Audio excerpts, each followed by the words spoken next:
mademoiselle, monsieur, bienvenue sur Métro News. Voici les principaux titres qui seront développés aujourd'hui. Le gouvernement canadien annonce l'installation en République dominicaine d'un bureau de coordination de l'aide internationale en faveur d'Haïti. De nombreuses interrogations sont soulevées après l'annonce de la création de ce bureau. Une nouvelle liste de personnalités sanctionnées par l'ONU sera connue le 15 septembre prochain. L'annonce en a été faite cette semaine par le président du comité des sanctions de l'ONU sur Haïti, Michel Xavier Biang. Lancement par l'organisation humanitaire internationale GOLD d'un programme de soutien en Haïti à travers le projet intitulé « Mécanisme de remonter les besoins et de prévention des incidents de protection dans des zones difficiles d'accès ».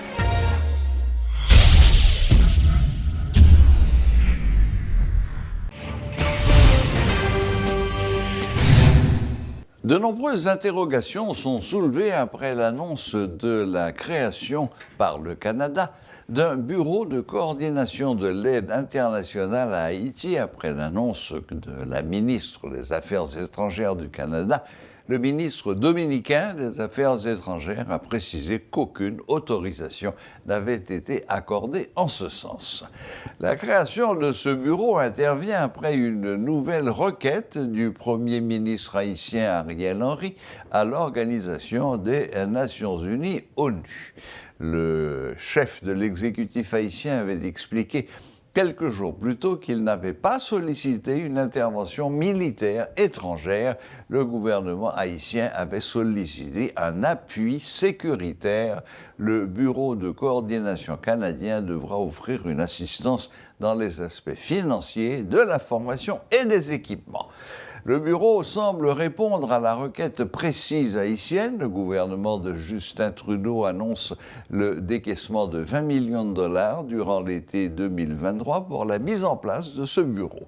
Cependant, l'installation du bureau en République dominicaine témoigne d'une méfiance envers les autorités gouvernementales haïtiennes. Les forces haïtiennes n'ont pas été capables de protéger le consulat de la Jamaïque. De plus, ces derniers jours, des résidences de 2 anciens sénateurs et d'une entreprise ont été saccagées par des bandits lourdement armés.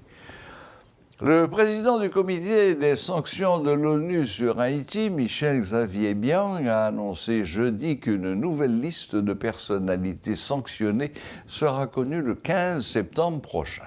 Durant son séjour dans le pays, Michel Xavier Biang a rencontré les autorités dans le cadre de son enquête visant à élaborer la liste des personnes qui seront sanctionnées pour leur soutien aux gangs criminels. Les personnes et entités sanctionnées par l'ONU seront frappées d'une interdiction de voyager dans les pays membres pour une période initiale d'1 an. Leurs fonds, avoirs financiers et ressources économiques sur leur territoire seront également gelés. L'Office de la protection du citoyen et le Regroupement national des étudiants haïtiens, RENAI, ont procédé officiellement ce vendredi au lancement d'une cellule de droits humains. Cette structure, qui sera gérée par le RENAI, aura pour mission de défendre et faire la promotion des droits de l'homme en Haïti. La thématique droits humains, c'est une thématique qui est fondamentale pour la société. Toute injustice que nous vivons, injustice sociale, injustice économique, injustice sécuritaire, injustice alimentaire, toutes liées d'une manière ou d'une autre à droits humains. Et si communauté estudiantine, étudiants, jeunes professionnels, pays en général pas beaucoup plus conscientisés sur thématique ça qui c'est droits humains pour nous respecter droits moun beaucoup plus, mais nous pas jamais qu'à une société côté nous vivre bien normalement. C'est peut-être ça Renaye qui regroupait des étudiants qui dans plus de 25 universités dans le pays et nous avons des étudiants qui dans 9 départements veulent travailler sur le domaine ça. Parce que étudiants qui est lié, mais sont jeunes qui ont formé tête li pour le remplacer puis devant des adultes. Eh bien jeunes ça yo, étudiants ça yo qui conscientisés à thématique droits humains, eh bien leur bras dirigeant demain, eh bien il y a peut-être fait un plus bon travail. Peut-être droits humains à une thématique qui est centrale dans la politique publique que vous le mettre. Parce que nous vivons une situation qui est particulièrement difficile. Côté que vous avez stress pour sortir, côté que vous avez stress pour manger, côté que vous avez stress même pour prendre un petit plaisir. Mais tout ça, droits humains, parler sur eux.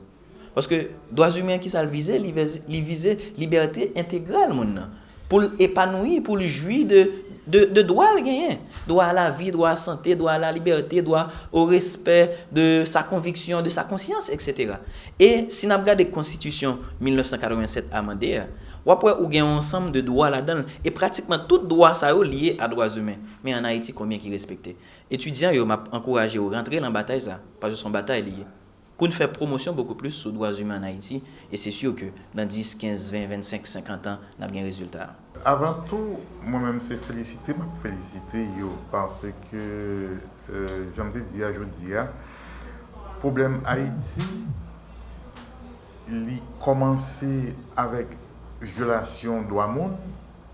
Pour le résoudre, c'est pas, le retour au respect des droits humains. C'est parce que tu as gagné un droit monde qui était violé qui fait que il t'a gagné révolte des esclaves qui était venue en 1804. À la suite, c'est parce que nous perdons du chemin, droit monde recommencer à violer qui fait que nous gagnons un ensemble de dérives dans la société. Et je dis, je ne pas dire que pas le gagner en l'autre 1804, mais pour nous sortir dans ça que nous y est, c'est retourner pour que nous retournions dans le respect de droit monde. Et à chaque fois que gagne un groupe, une association qui est même rentré dans la logique OPC qui a milité pour faire respecter le droit monde, nous encourageons et nous marcher avec eux. Donc, attendons, c'est que ils rentré et ils continuent à apprendre, former tête ensemble avec OPC pour que nous allons propager à faire respect droit monde, liberté, sans discrimination, sans barrière, sans apartheid et sans ostracisme. L'universitaire Paul Latortue prône un investissement des élites haïtiennes pour changer le pays. Il a insisté sur la nécessité d'éduquer les Haïtiens dans le domaine économique de manière à augmenter la production du pays. En Haïti, trop de monde, c'est pouvoir y a cherché, ne pas rendre compte que le problème principal de la population haïtienne sont problème économique. Naturellement, on peut comprendre tout que on n'est pas capable de faire changement économique et sans que l'État va comporter l'autre genre. Parce que l'État lui-même, même loi, en pile fois par bon. Comprenons, il y a les contre vraiment et les initiatives pour produire plus. Parce qu'on a besoin de produire plus. Pas qu'à nos pays, qu'on produit tout ça, on a mangé, nous avons gagné excédent peut-être 22 heures, les finis aujourd'hui, peut-être 50% de n'a mangé, pour mettre de notre côté. Même si toi, à Cocoye, nous avons importé la République dominicaine, ça n'a pas fait, pas un pays viable pour ça. Et bien, ça, tout le monde est pour mettre la main à la pâte. Ce n'est pas politicien seulement, ce n'est pas formateur seulement, ce sont les hommes et les gens du pays qui comprennent ce qu'ils pour faire, qui comprennent le travail, qui travaillent dans différentes branches. C'est eux qui vont faire changement.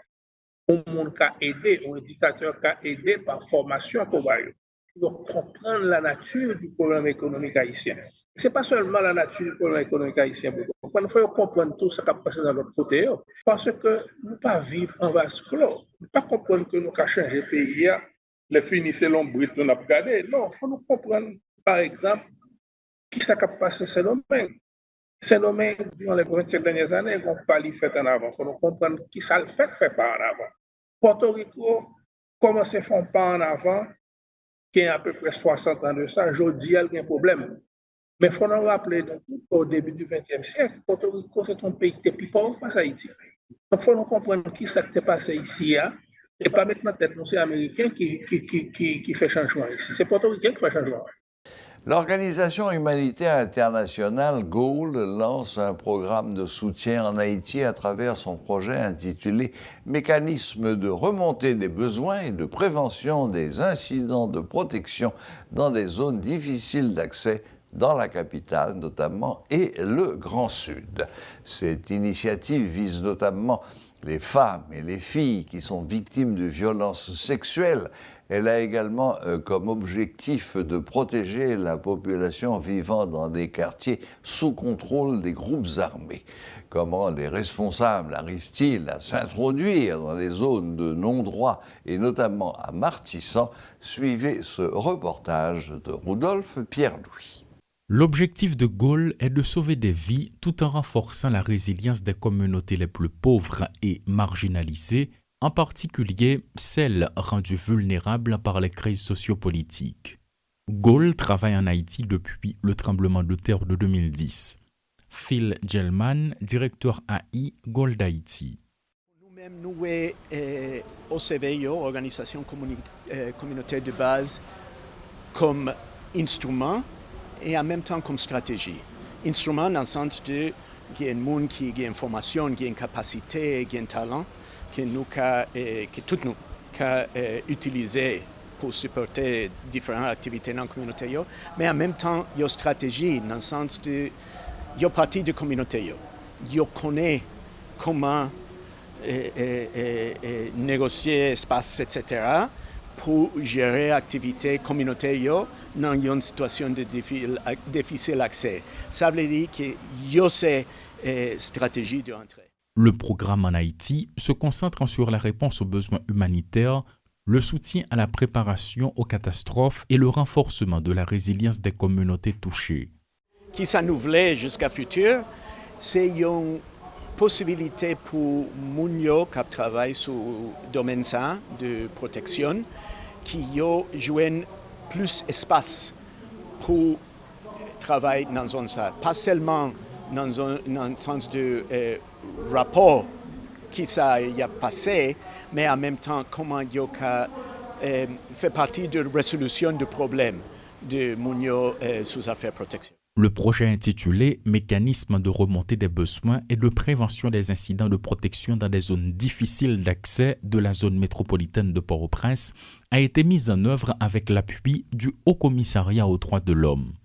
Aimé Untumbakakolo, représentant du Haut Commissariat des Nations Unies aux droits de l'homme. S'il s'agit d'incidents de protection par rapport aux violences sexuelles, le but ultime pour nous, c'est d'abord la victime de jouir de ses droits, parce qu'elle devient survivante d'un acte de violence sexuelle. Et à ce moment-là, c'est d'abord l'accompagner, l'assister. Parce que suite à ces actes, il y a plusieurs conséquences qui ressortent. Soit cette victime ou cette survivante a besoin d'un appui psychologique, soit a besoin d'un accès aux services de soins de santé, et tous ces aspects-là qu'on essaie d'apporter. Mais aussi en termes de protection physique, dans le milieu où elle vit. Est-ce qu'elle a besoin de rester toujours dans le milieu à côté des potentiels auteurs, ou il faut la faire sortir et l'accompagner dans ses activités génératrices de revenus? L'objectif, c'est ces informations qu'on reçoit, ça nous permet en termes de référencement avec tous les autres partenaires qui sont en Haïti, particulièrement les agences des Nations Unies ou les acteurs humanitaires, pour voir comment ils peuvent accompagner ces victimes en termes de jouir réellement de leurs droits. C'est dans le cadre de ces programmes et en réponse à la crise socio-économique, sécuritaire et de protection qui touche le pays, en particulier les zones sous contrôle des gangs, que GOAL a mis en place un programme visant à protéger la population vivant dans les quartiers sous contrôle des groupes armés. Les 11, 12 et 13 juin dernier s'est tenue à Kingston, en Jamaïque, et sous les auspices de la CARICOM, une réunion sur la crise haïtienne. Réunion d'importance car elle rassemblait de nombreux chefs d'État et de gouvernement, des hommes politiques, des membres de la société civile, du monde des affaires, des églises, ainsi que 3 anciens premiers ministres de poids de cette région. Cette réunion est aujourd'hui achevée. Nous avons un des acteurs qui y a participé et qui va nous faire entrer peut-être dans les coulisses de cette réunion et voir ce qu'il en est sorti. Bonsoir Jerry Tardieu et bienvenue à Metro News. Bonsoir Serge Klein, toujours un plaisir de répondre positivement à votre invitation. Bien, bon, donc 11, 12, 13, vous êtes tous à la Jamaïque. Première question, pourquoi y êtes-vous allés? Qu'est-ce que vous espériez? Qu'est-ce que vous attendiez de cette réunion?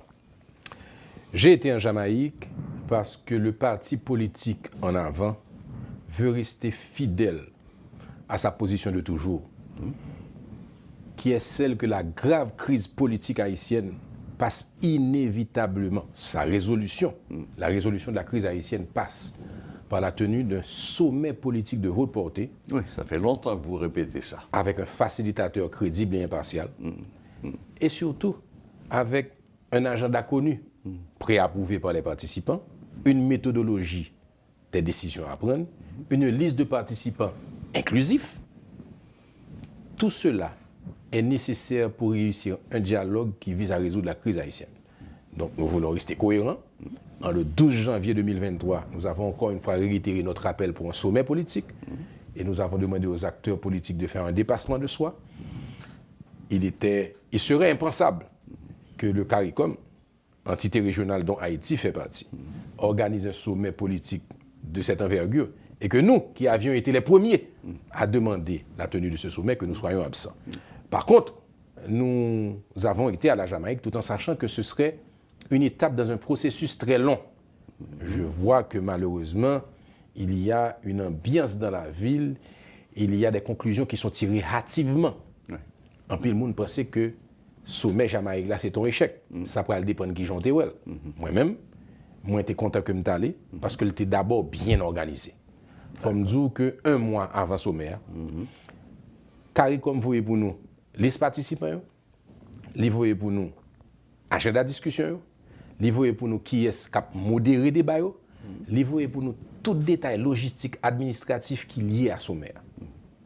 Contrairement à gouvernement qui, en collaboration avec HCT, a essayé de faire un forum 3 semaines auparavant, côté que invitation pour forum ça, moi recevoir 24 heures avant le forum, sans yon pas dire agenda de discussion, sans yon pas bon objectif forum, là, et surtout, sans yon pas dire qui est-ce qui a participé là-dedans. Donc c'est parce que les Haïtiens n'ont pas su s'asseoir, s'organiser et réaliser un véritable dialogue national qui fait que ce soit une entité régionale comme le CARICOM qui a dû prendre sa responsabilité pour réunir les Haïtiens. Ceci dit, Serge Klein, n'importe où, n'importe quand, on est prêt à s'asseoir avec les acteurs haïtiens, pour autant que la crise haïtienne soit au cœur des débats, pour autant que la solution recherchée est l'objectif de ces réunions. Nous sommes contents d'avoir été en Jamaïque pour porter une parole haïtienne. Et nous remercions la CARICOM de nous avoir reçus dans les règles de l'art. Nous remercions le gouvernement de la Jamaïque qui nous a reçus avec beaucoup d'hospitalité. Nous leur disons, continuez à nous encadrer, continuez à nous aider, mais la décision finale doit être une décision haïtienne. Nous avons besoin de leur facilitation, pas d'ingérence, pas de pression. Les Haïtiens, entre eux-mêmes, doivent décider du futur du pays. Oui. Bon, Jerry Tardieu, ce souci du dialogue, bon, ça fait des années qu'on en parle. Il y a eu quelques tentatives qui ont été faites à l'Annonciature, Montana, etc. Ça n'a jamais débouché sur rien, parce que pour qu'il y ait dialogue, il faut être au moins deux. Et même plus que deux. Au moins deux. Vous ne pouvez pas dialoguer avec vous-même, ça n'a pas de sens. Bon, donc le gros avantage peut-être de cette réunion de la Jamaïque, c'est que pour la première fois, c'est retrouver autour d'une même table tous les acteurs impliqués directement ou indirectement dans la crise haïtienne. Et ça, c'est très positif. Je vais aller plus loin. Le dialogue n'avait jamais commencé. C'est ça. Les tentatives avaient toutes échoué. Tous les acteurs haïtiens se parlent, ils se connaissent tous, souvent ils se fréquentent, et ils s'apprécient dans la vie privée et personnelle. Mais ils n'ont pas jamais vraiment chita. Non, dialogue qui est organisé, structuré par des professionnels, avec un plan bien déterminé, avec des objectifs à trouver. Ouais. Donc, dans ce sens, nous dit que sommet Jamaïque là, pour ton bagage pour Haïti. D'abord, Oui, parce que il y a un petit sentiment un peu flou. pas un petit, un grand sentiment que dans l'opinion finalement, publique. la montagne a accouché d'une souris. Pourquoi? Les Haïtiens en ont marre. Le pays n'est pas capable encore. Ah oui, ça, Business a crasé. insécurité à valer terrain. Insécurité a valer terrain. Ouais. Haïtiens fatigués. Ouais, Élèves besoin à l'école sans qu'elle saute. bien sûr. Business besoin d'ouvrir. Absolument. Moun kap saute dans le nord, besoin de passer Canaan pour rentrer dans la capitale. Voilà. Moun kap saute dans le sud, besoin de passer Kafou, Matissa, passer Matissa. Kafou, oui. Paysans, nous, besoin de vendre légumes. Yo. Eh oui. Ça veut dire évidemment. que diaspora nous a besoin de rentrer en Haïti. Ça veut dire que société n'a pas capable encore. Donc depuis autant que Gonti Barak a fait, tout le monde dit oui, mes amis, vous mettez des généraux En pile interdits. espoir. En pile espoir. En pile espoir. Moi-même, moi invité pour rester plus serein, puis tête frette. Moi-même, moi, je connais que sommet Jamaïque là, ce n'est pas une finalité. C'est une étape dans le processus cap long et cap difficile. Grand pile bagage qui sorti de sommet ça. D'abord, première fois dans le dialogue structuré que force représentative politique et société civile là, chita. Yo parlé, yo gardé une l'autre dans les yeux, yo dit ça yo pas mais dans position une l'autre, dialogue là avancé. Deuxièmement, les fait nos environnement côté que gagner des amis, des frères, des sœurs parce que pays Caraïbes avec Haïti. C'est des goûts d'accès code comme. Eh, voilà, ouais. Nous faisons partie de CARICOM, pas aucun problème que 3 anciens premiers ministres constitués comme un comité de facilitation pour que les Haïtiens parlent entre eux, puisque nous ne pouvons pas parler entre nous. Ouais. Donc, son deuxième bagage. Donc, le dialogue là commencé. Troisième gros bagage qui arrive. Il y a 2 positions qui émergent dans le sommet. D'abord, d'un côté, Oui. la Ce- position. Ce qui est d'ailleurs à l'origine de ce que il n'y a pas eu de communiqué Il n'y a pas eu de communiqué parce final. qu'il n'y a pas eu entente. Il n'y a pas eu entente finale. Par contre, il y a des avancées. Qui ça y est? Voilà. Qui ça y Ok. est? D'un Très côté, vous avez un premier ministre pays qui a une vision de transition, côté qu'il est d'accord pour le fond gouvernement d'ouverture, et il est d'accord que dans le cadre accord 21 décembre, il élargit au conseil de transition. Ça, c'est le gouvernement avec alliés qui signent 21 décembre. D'un autre côté, vous avez ensemble partis politiques. Yo. Tous. Tous. Et Dieu seul sait que ils n'ont pas semblé. Ouais. Moi-même, moi signé une résolution de toute parti politique ça yo. Or, toute l'autre parti ça yo que me signé une résolution avec eux, tout pral adversaire dans la compétition électorale qui va venir. Le gain élection dans le pays. Par contre, pour le moment, tout parti politique ça yo, qui demain pral adversaire dans la compétition électorale. Qui ça yo demandé? Yo demandé que un gouvernement impartial qui inspire confiance. Même avec le Premier ministre qui promet que le gouvernement, son gouvernement qui pourra inspirer confiance. Donc déjà, ouais, là, c'est même pas le cap parler. Sauf que ensemble parti politique dit que gouvernance pays a fait pour inspirer de bicéphalité qui est dans la Constitution. C'est ça. Pour nous Deux être têtes. pour nous être plus près de la Constitution, il faut un conseil qui a peut-être certaines prérogatives présidentielles ou des fonctions exécutives qui peuvent permettre check and balance. Voilà. Parce que Ariel Henry, comme Premier ministre pays, pendant 2 ans, il faut reconnaître que un constat d'échec. Il faut reconnaître que aujourd'hui, plutôt, il dépense en pile énergie pour que 2 propositions ça, sous table là, nous garder comment nous mettre ensemble de telle sorte que nous sommes capables de jouer une formule consensus définitif là. Et c'est pour ça que je me dis que nous plus près, que nous plus loin une solution, parce qu'avant Jamaïque, nous pouvons arriver là. Ah. Donc je dis, oui. nous faisons un appel solennel à tout acteur politique. D'abord, Premier ministre là, pour nous dire, pas de piqué devant là. Pas de gonfler pour battre l'estomac pour dire bon, c'est moi qui ai tout pouvoir, je vais avancer dans l'élection. Non, pas de pote bourré. Dans le moment, nous demandons pile sérénité, nous demandons sagesse. Son grain noir, c'est Henri Christophe. Donc, Ariel Henry, c'est Premier ministre par une circonstance exceptionnelle qui fait que le pas une légitimité institutionnelle et qui fait l'exigence pour joindre un accord politique largement consensuel pour être capable de réussir la transition. Donc nous-mêmes nous disons, moment arrivé pour que finalement, après sommet Jamaïque là, nous débattions de formules de gouvernance d'un côté. Deuxièmement, de dispositions que nous prenons pour nous mettre sécurité. Parce que pour qui ça n'allait en Jamaïque, Serge? En Jamaïque, c'est parce que nous connaissons, nous conscients que nous avons besoin d'accord politique. Alors, là, nous avons un accord politique, nous avons besoin de consensus politique. Nous n'avons pas besoin de l'autre accord. Nous avons besoin de consensus politique parce que son consensus politique qui pour un gouvernement qui pour inspirer confiance et un gouvernement qui pourra faire ça pour le faire. Ça veut dire mettre taille dans la console pour rétablir la sécurité dans le pays.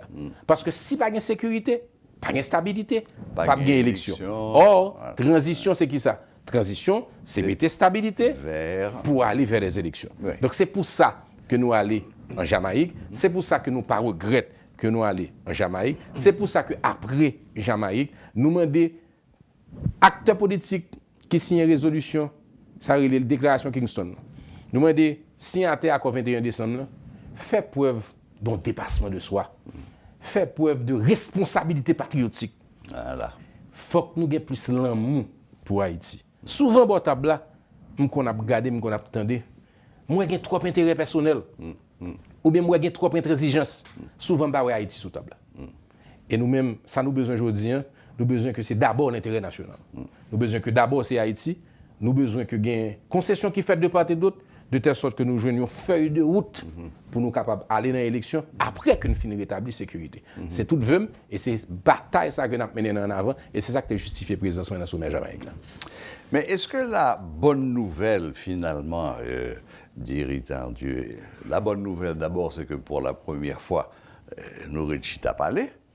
Mais est-ce que la deuxième bonne nouvelle, c'est pas que Jean-Franck fait allusion à ça tout à l'heure?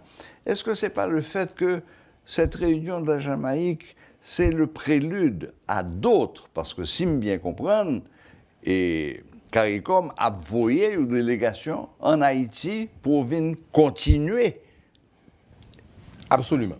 Et débat. Est-ce que c'est pas là que finalement réside tout l'espoir de voir un jour cette crise prendre fin? Moi, je pense que c'est ça. Un autre très clair son bagage. Il y a un pile monde qui a critiqué le fait que il y a une discussion qui est faite en dehors de Port-au-Prince. Ou pas qu'à critiquer le fait que discussion faite en dehors d'Haïti, alors que pendant toute année, ça, nous n'avons pas de foutu faire la caille. Voilà. Bon. Maintenant, qui est-ce qui fait? Son entité régionale. Serge Klein, dans la diplomatie internationale, dans les relations internationales contemporaines, dans l'histoire universelle, les exemples sont légion. Où, dans des sociétés en crise, il a dû y avoir un facilitateur, un médiateur international pour aider à gérer la crise. Écoutez, le problème en Colombie a été négocié, discuté à Cuba. Le problème en Libye a été discuté en Italie. Moi, plus loin que vous. La fin de la guerre du Vietnam s'est décidée à Paris entre Henry Kissinger et la délégation vietnamienne. Mais pas rien qui fait nous différents de aucun autre pays. C'est-à-dire que mettre fin à une guerre.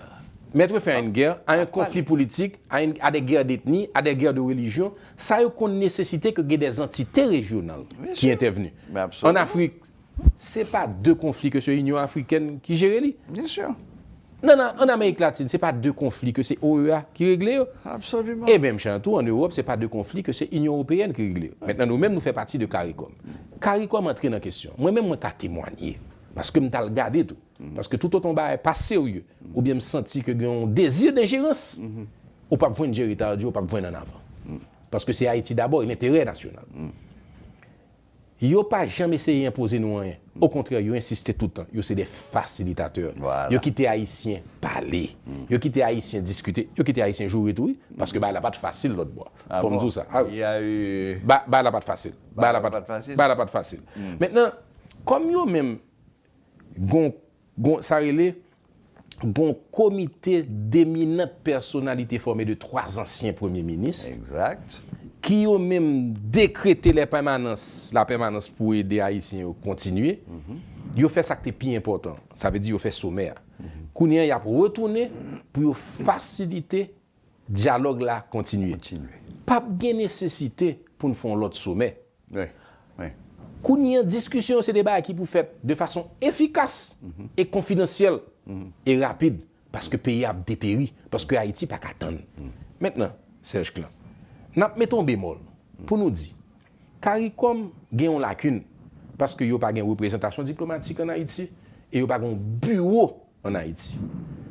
Et le ou a faciliter une crise aussi difficile, faut toujours gen deux pieds sous terrain pays d'Haïti parce que c'est un terrain facile.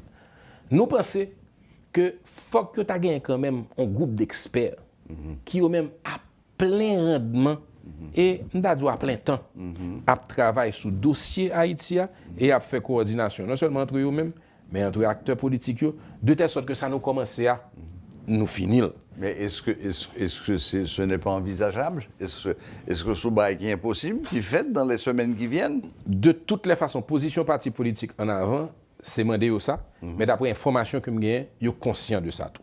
Bon. Donc ça veut dire que nous avons gagné non seulement un accompagnement diplomatique et politique de la part d'anciens premiers ministres qui fait partie d'une entité régionale que nous avons là-dedans, mais deuxièmement, nous sommes capables de gagner des expertises de monde tout qui sont capables d'aider nous. Parce que les négociations sont sciences reliées.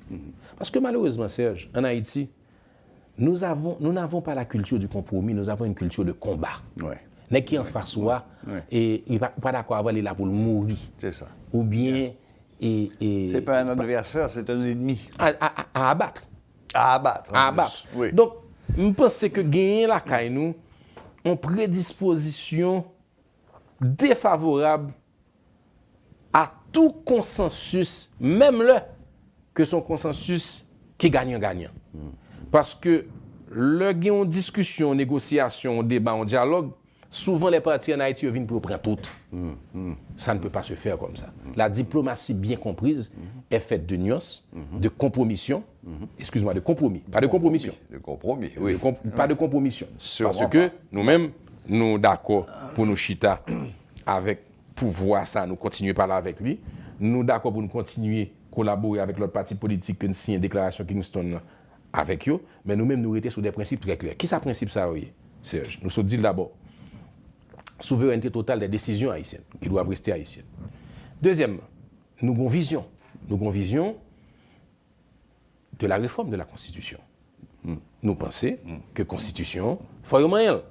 Nous pas penser qu'on est capable de faire qu'aucune chaîne, une grosse nouvelle Constitution, parce que temps passé, parce que malheureusement, nous sommes capables de dire polarisation politique là en Haïti, laisser frapper politique là, pas permettre que nous avons envisager pour nous faire des réformes en profondeur dans la Constitution. Mais il y a 4 ou 5 grands thèmes qui font l'unanimité dans la société. Il faut que nous nettoyions la Constitution. Comme dit Georges Michel, il faut nous battre un coup de WD-40, on graisse serré.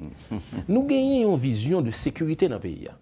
Qui ça Haïtien plus besoin aujourd'hui? La première demande des Haïtiens, c'est la sécurité. Oui, parce que c'est celle qui fait le plus de dégâts pour l'instant. Il faut que nous gagnions un plan de sécurité. Il faut que nous gagnions des moyens pour plan de sécurité ça réaliser, pour sécurité blaye dans le pays. Mais pour sécurité blaye dans le pays, pour aller faire réforme constitutionnelle, pour aller marcher vers l'élection, pour aller faire un conseil électoral impartial et crédible, qui soit besoin d'une gouvernance qui inspire confiance. Aujourd'hui, nous connaissons que le problème là, c'est que Ariel Henry, Premier ministre, pas gagné confiance acteurs ni population pour le mener nous à faire élection, leur élection possible. C'est pour ça lui-même il fait pour réaliser tout que travail ça, bataille ça, il va pas mener pour contre. Et il est important qu'aujourd'hui il réalise qu'il est à un carrefour de l'histoire. Est-ce qu'il en a pris conscience d'après vous? Moi-même, j'ai rencontré le Premier ministre là, 2 ou 3 fois, il a toujours la même pression qu'il prend conscience de ça.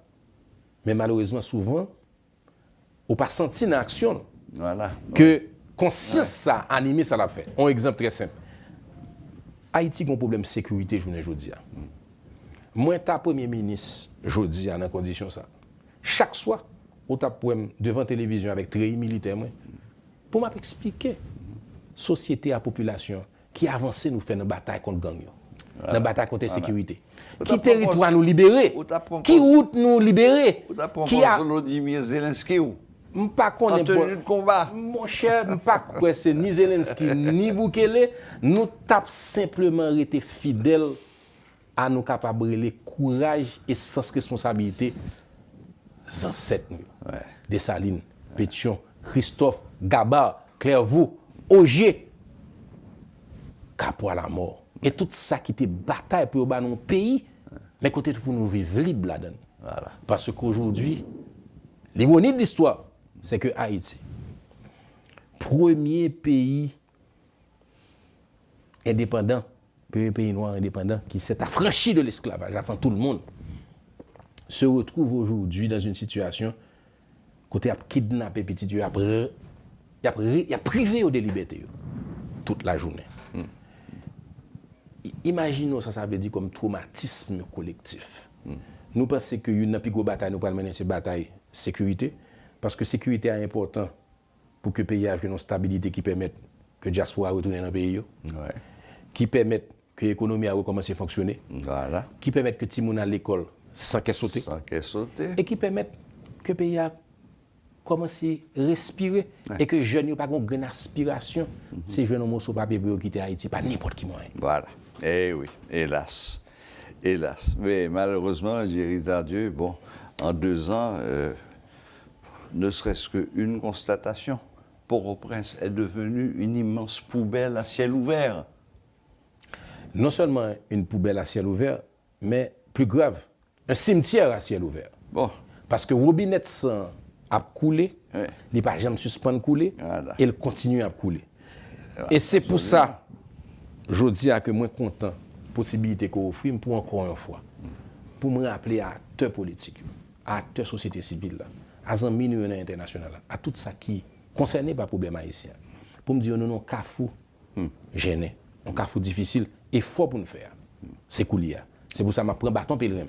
Je dis à son première étape, on prend une presse après-midi, en avant, avec Jerry Tardieu, décider d'écrire la permanence pour travailler avec tout patriote qui a conscience que le pays n'a pas qu'à aller plus bas, que côté lié là pour nous jouer une solution finale à la crise, pour nous retirer Haïti dans le Kachouboumbe côté le retrouver là.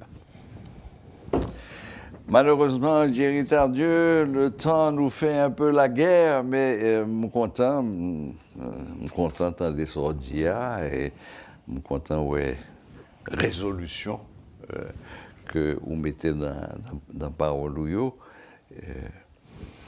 suis très content tout de ce que ou pas estimer que Réunion Kingston est sous échec. Il y a eu du bon, il y a eu des avancées, il y a eu des ouvertures qui se sont faites et que c'est le début. Oui. C'est le début, mais j'en dis, il faut déclarer la permanence, mais espérer que tout responsable politique a bien même attitude ça et que ce dialogue qui avait commencé à la Jamaïque va pouvoir se poursuivre ici avec en objectif l'intérêt du pays. Parce que j'en dis, ça ne peut plus continuer comme ça. Absolument. Merci beaucoup, côté recevoir M. Serge Klein. On note d'espoir. Et avant de quitter, je me dis, tout compatriote, capitaine de Missite, pour l'autre bord de l'eau, que même la situation paraît difficile, et en nous, et que peut-être nous frette, et en nous réaliser que Haïti a vécu une crise sans précédent, et que nous ne pouvons pas sortir là-dedans facile.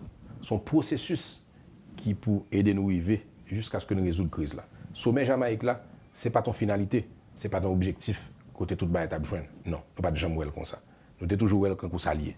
Ça veut dire son étape, non processus cap long, cap difficile, cap vraiment difficile. Mais que yon joue, n'a besoin d'une solution. L'effet pinois, non point les bras le jour, les bras faire jour belle. Tant que le bras faire jour belle en Haïti, là nous jouons une solution à la crise. Mais pour le moment, on met tête nous frette et on nous comprend que Jamaïque, c'est une étape, il y a l'autre qui vient, mais nous plus près que nous plus loin côté de avant. Magnifique. Merci beaucoup, Jerry Tardieu. Merci de vous être rendu disponible pour venir sur le plateau de Metro News et faire cette analyse de ce qui s'est passé à la Jamaïque les 11, 12 et 13 juin dernier et surtout cette lueur d'espoir que vous avez apportée en nous disant que même si le chemin sera long et difficile, juché d'embûches, il y a une petite lumière qui brille au bout du tunnel. C'est correct. Merci Jerry Tardieu, bonne fin de journée et à bientôt. À bientôt. Voilà, c'était Jerry Tardieu, président du mouvement En Avant, du parti politique En Avant, qui nous donnait ses impressions sur ce qui s'était passé à la Jamaïque les 11, 12 et 13 juin dernier lors de cette grande réunion consacrée à la crise haïtienne sous les auspices du CARICOM.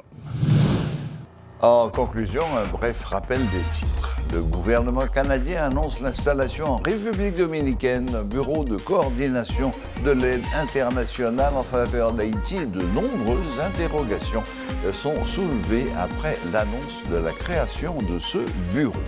Une nouvelle liste de personnalités sanctionnées par l'ONU sera connue le 15 septembre prochain. L'annonce en a été faite cette semaine par le président du comité des sanctions de l'ONU sur Haïti, Michel Xavier Biang. Lancement par l'Organisation humanitaire internationale GOAL d'un programme de soutien en Haïti à travers le projet intitulé « Mécanisme de remontée des besoins et de prévention des incidents de protection dans des zones difficiles d'accès ». Voilà, la boucle est bouclée. Merci de nous rester fidèles. Très bon week-end à toutes et à tous et à la prochaine, même heure, même chaîne.